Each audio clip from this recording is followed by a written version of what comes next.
Hello again, Struckweb. Today I'm bringing you another build video for Warhammer Chaosbane, and this is the 3.0 version of the Bel-Korhadris setup, the Riftwalker as I like to call it. So Riftwalker 3.0 and I will be including three different setups for the skills and god skills. One for the easier content, kind of like energy sustain setup as I like to call it, where you have more energy regeneration, more cost reduction, more energy base and so on. It's still using damage over time, like for example the second setup that focuses on the damage to champions, flat damage and damage over time stacking from the passives. But right now you're seeing the energy sustain. In a moment you would be seeing the second setup that is stacking more damage to champions, more flat damage and more damage over time. And the third setup is a counter spell setup with counter spell, the passive god skill, and stacking counter attack damage in some of the gear.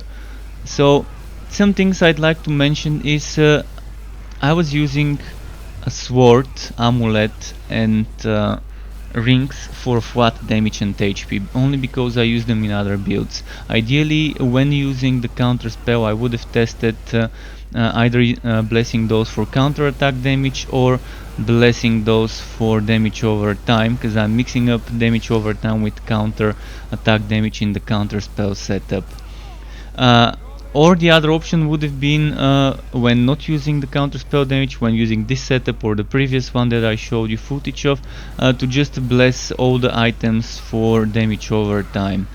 Overall, I didn't see that big of a difference, but let's say 20-30% more damage on the hits. The default hits when using this setup, the counter spell, but the damage over time was suffering when using this setup, obviously as expected. So I'm seeing bigger hits on the initial hit, but the tricks, the little trickles of damage that follow are lower. So it worked anyways. Actually all three setups seem to be fine, so I'm gonna leave it up to you to decide which one you wanna use. If you don't have counter attack damage wrought on your items, you might wanna stay away from the counter attack setup until you have at least 4 or 5 pieces of armor with that, and maybe some in the rings and amulet and weapon and offhand. So you will be seeing 3 times the god skills and 3 times the skills. So first of all I'm gonna show you the god skills, so you can kind of decide which one you wanna go for, and then after that you could probably just skip through to the skills segment for that one. So this is the first god skill setup, which could be okay for the lower difficulties, but maybe for if you decide to try Chaos 9, which I don't suggest for the build in general going into Chaos 9, but if you do, I'd suggest not using this setup. This setup would be nice for Chaos 7, maybe even for Chaos 8, where you don't need as much damage and survivability, but that utility of energy regeneration, max energy and things like that would be useful. Mind you, we are not using Master of the Wings for 40% more maximum energy, because I didn't even feel the need to use it. I tested the setup when playing this and I didn't like it, so I've removed it from the skills to go for more damage, but if you feel like it, you can rework it and use it. But we're grabbing a lot of energy stuff, like 2% regeneration, a lot of cost reduction, a lot of damage, more cost reduction, crit damage, max energy and all of that, going all the way to this side here. Then all the way to here we get some damage over time stuff and damage, and we grab Arcane Secret Superior on the way. And then on the other side we're just grabbing Arcane Manifestation, because I like that it moves with us and we're moving all the time, so that's the one god skill that can move with us. You can kind of feel free to change things around the way you like. It's up to you. Another good way of doing it maybe is with Aether Blast. you can grab Aether Blast and equip it on yourself. So for example, if this skill touches you, it attaches to yourself and explodes in a few seconds. Like shortly it would explode with a delay. So you can do that as a bomber. Like use Aether Blast, make it touch you or teleport where it is cast, and then teleport next to the enemy right when it's about to explode, and that's gonna give you some little bit of damage reduction while moving around, and it's also gonna give you that extra damage to the enemy, which could be a decent number. So overall, as I said, this setup is probably better for easier content, for speedrunning stuff, to keep that energy upkeep. But I would suggest the next few setups, the next two setups for the stronger content. So let's move on to the second setup. Here's the God Skills setup for that setup, for the damage over time and more champion damage bonus. You can see I've got 40% bonus damage to champions, 74% damage, only 65 crit damage but 25 armor piercing and 50% damage over time. So we're grabbing this damage over time, and on the way taking Arcane Secrets Mastered. Then there's bonus damage to champions on this side, then there's a little bit of damage cost reduction and bonus damage to champions here, then damage over time damage and armor piercing with damage here. Then on that side, just stopping at Arcane Manifestation, and then 2 points here for bonus damage to champions, and then the other 2 points I decided to get 3% damage and 25 crit damage, because with that much damage some little bit of crit won't be a bad idea as well. You can kind of interpret this build in a different way and maybe switch things around depending on what you prefer, what you want to do, but that's just my suggestion. Now let's show you the next one. And here are the god skills for the counter attack, counter spell setup. Pretty much the same setup I was using on my counter attack, counter spell with the Dragon Tamer, with the Azar Phantom build. We're grabbing counter spell mastered on this side, and then on this side we're grabbing the counter attack damage 50% note, and that's all the way to it. We're grabbing 134% counter attack damage in total. Then we have 1 point which you can spend anywhere you like. I just think the best way is to either get HP or damage, it's up to you.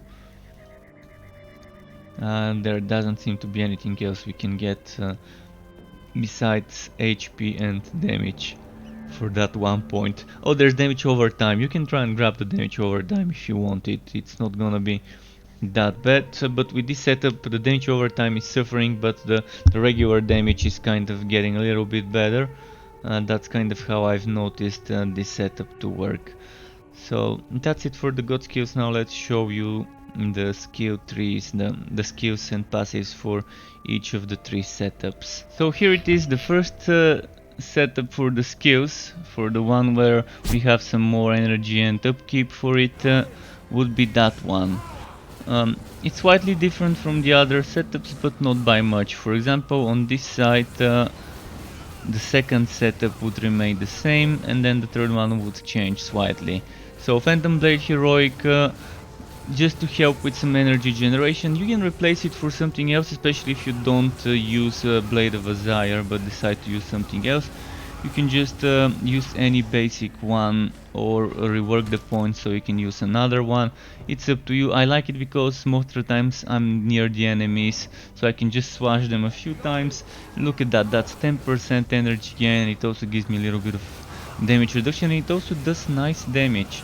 It does more damage than my direct damage from Step Between Worlds if we exclude the damage over time procs from the equation. Then Breath of Fire is just there to either heal ourselves with Quake Mastery while channeling, or to just be a fewer energy consuming skill. You can use any energy consuming skill you want, like a tornado or a ray or Phoenix Bulwark, whatever you feel like, even a Thierry Corp. You can even remove it and just have those 5 points spent differently to upgrade maybe something. Now, Etheric Manifestation, I like it because it moves around with us and follows us around as we teleport. Binding Whites for HP and energy regen when we stand in the circle. Even while we teleport in the circle in one place, it works. It does a little bit of damage, repels enemies, so not so bad. Then Step Between Worlds Heroic is the main source of damage while we are teleporting like this. You can just teleport in one place and leave those fields, those sigils behind to damage the enemy. Then Etheric Vortex Mastered is for damage. But if you want more damage reduction while you're standing inside it and teleporting in one place, you can probably use Etheric Vortex Superior. Now, on the passive side, Quake Shield Mastered, while we're channeling and consuming energy with this, we can end up healing a bit. While we're teleporting with this, we also end up healing a little bit. Then Quake Mastery Superior gives us energy gain and gives us magical damage, and this is magical. Then this gives us more magical damage while after using fire spell damage, so pretty nice stack there. Then Master of Equilibrium, consuming energy, has a chance to give us cooldown reduction, and using a cooldown spell has a chance to gain energy. Then Arcane Secret Superior, so that burning enemies take more magical damage. And then Hero of the Desert, which is a little bit of everything. We're constantly burning enemies with the Phoenix Herald, so we don't have to worry about burning enemies. Even this can help with that. And this doesn't burn. Oh, actually this does burn, so this also does help. So many ways to burn enemies. And that's it for this setup. Let's show you the second one.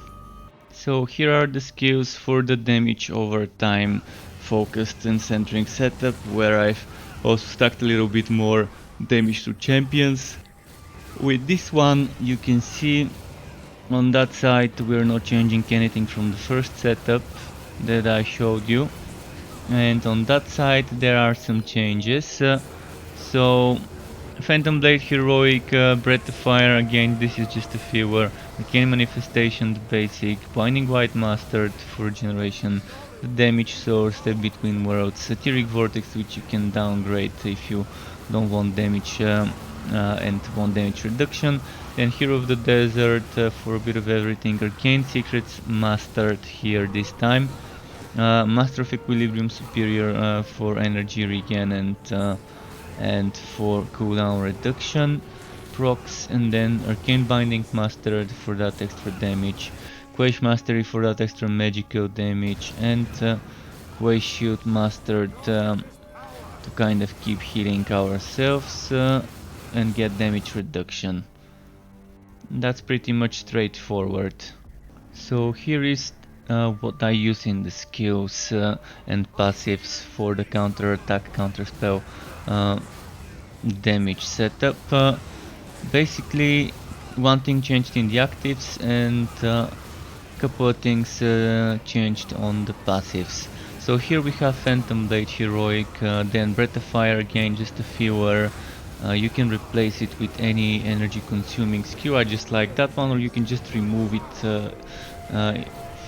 and just not use anything here. It's up to you. Then here Arcane Manifestation Superior, which you can downgrade to basic if you don't need that extra damage reduction, and if you want to make sure it's burning skill instead of a magic skill. Then you've got Binding Bite Mastered, just for regeneration and energy regeneration. Then Step Between Worlds Heroic, of course you know the source of damage. Etheric Vortex Master, this can always be downgraded. Instead of to do damage with the Mastered, you can do damage. You can get damage reduction with the Superior.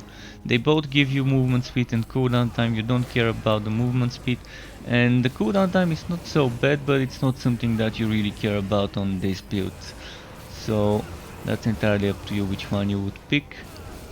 Then we've got Hero of the Desert, and here is something that is important for this setup: Counter Spell Mastered.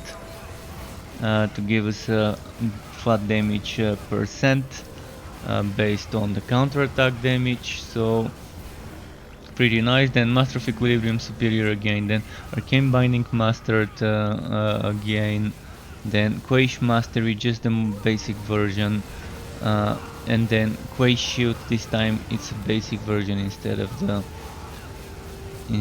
the mastered one, so you're not gonna get a damage reduction bonus. And if you decide, you can, as I said, rework things, get this one or get this one.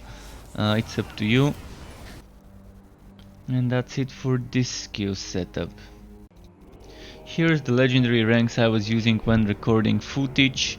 I was using legendary healing to heal myself when using Step Between Worlds, legendary reinforcement when I use my cooldown skills, and I do have two of them with not that big of a cooldown, so I can kind of proc that one. And then this one and this one, I'm assuming it's probably better to go for endurance because it stays on me, so I probably should have maxed out endurance instead of crushing and done something like this one, and maybe something like this one. That's probably what I should have gone for, but ideally you would probably be using healing and maybe reinforcement, and then eventually move on to endurance, and then eventually move on to crushing. I just have a lot of legendary ranks, but new players would not. So just mess around with things. If you're doing easy content, just get legendary punishment and reinforcement, and screw healing, endurance and crushing. Maybe even just get punishment if you're doing easy content and don't have enough points for reinforcement. It's entirely up to you, honestly. So now let's talk about the items I suggest using for this build. First of all, you want the Bel-Korhadris, also known as Warmaster Set. It gives you the heroic Step Between Worlds. Then you want a Blade of Azire. If you can get a Blade of Azire, the second best would be maybe a Rift Eater, and then maybe a Blade of Instability. Good choices. Alternatives until you get a good rolled Blade of Azire. Or if you prefer not playing with the Phantom Blade or something else, definitely avoid the Blade of Azire then. But I would suggest get it and use it, test it, see if you like it. Then Phoenix Herald is for me the best stuff.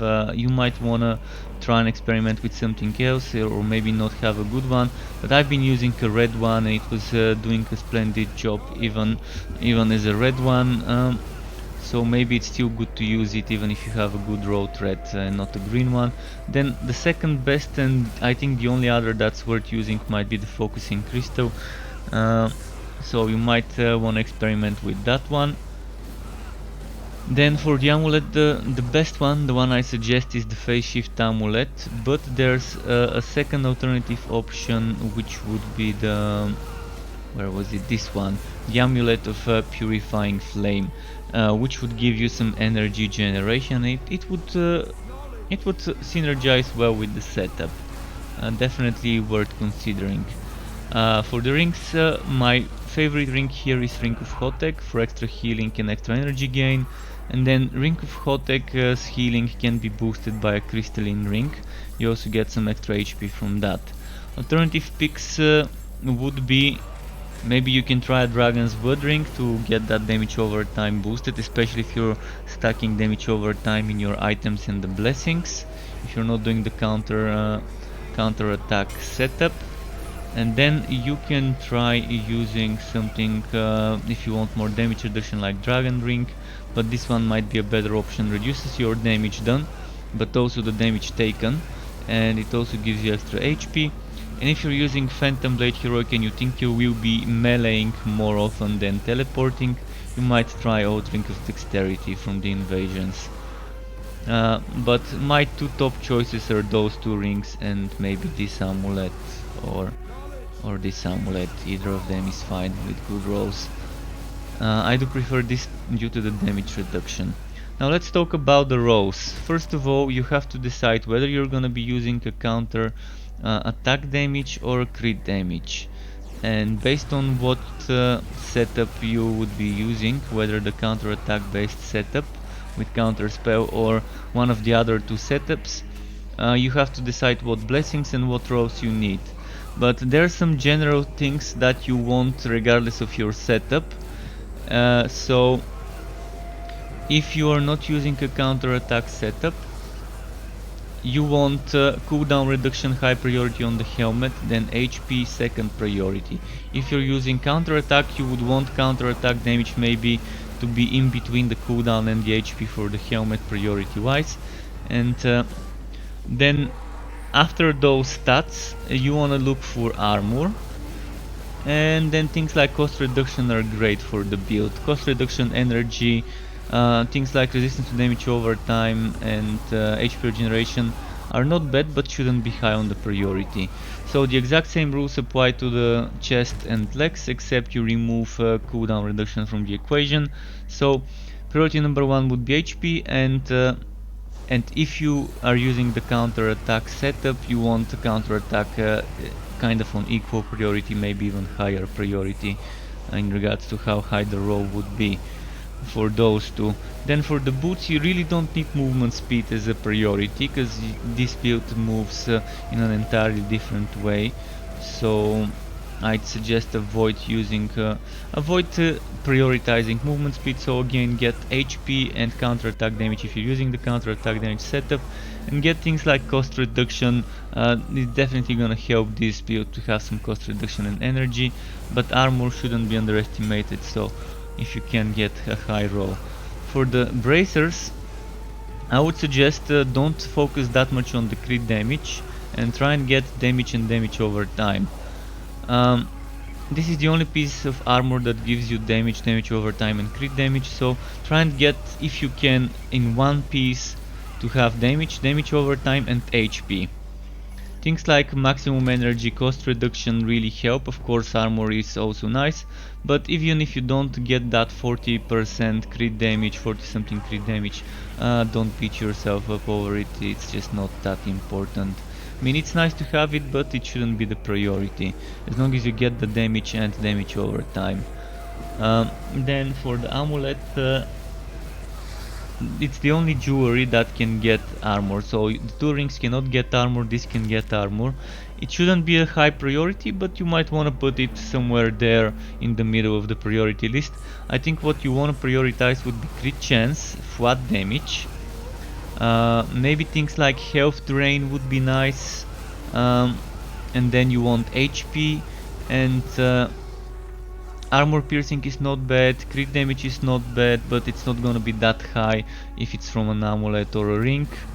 Then cost reduction, energy, not so bad, but shouldn't be a priority. But that's it for some of those rows. The same thing applies to the rings, except on those you just can't get armor. So where here armor I would put on equal footing as energy and HP regeneration and resistance to damage over time, kind of in the middle bottom priority list. Here you don't have the armor, so prioritize crit chance, flat damage, HP, counter attack damage for the amulet and rings. If you're using the counter attack setup, you definitely want that there, and prioritize counter attack damage as a higher priority than crit damage, because you can get more from it. Like a ring can give you up to like 1000 counter attack damage, which should give you some nice damage, some nice flats. So the crit chance should be your biggest priority, I think, and damage over time also applies on the same priority as damage here. I forgot to mention it, but yeah, try to get, if you can, crit chance, damage over time, HP. And then if you're using counter attack damage, get that. If you're not using it, then maybe get some cost reduction or something like energy or whatever, or health drain. Health drain is amazing. And that's it for the rows for those. Now the blade cannot get crit chance, and the staff can get crit chance. The staff gets crit chance equal to items, so you can see it goes to 18-19%, even 20% crit chance if you're lucky, I think. So on the staff, prioritize crit chance, damage, damage over time, HP, maybe some cooldown reduction so you can cast those a bit more often. In general, cooldown reduction is always good even on the accessories, but it shouldn't be the main priority for this build. So once you get crit chance, once you get damage over time and HP, that's 4, and you've got another 2 things to consider. So things like cooldown reduction are not bad, health drain is not bad, crit damage, armor piercing is not bad, cost reduction is not bad, so keep those in mind.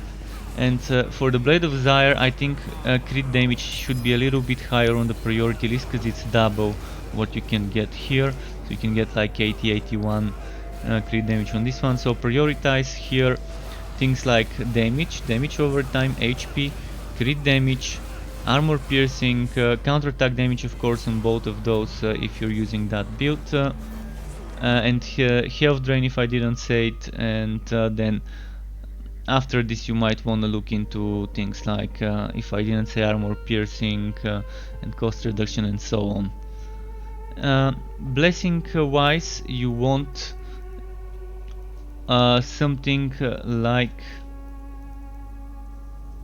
if you're using a combination with counterattack damage, you want the 4 green, 2 blue linked.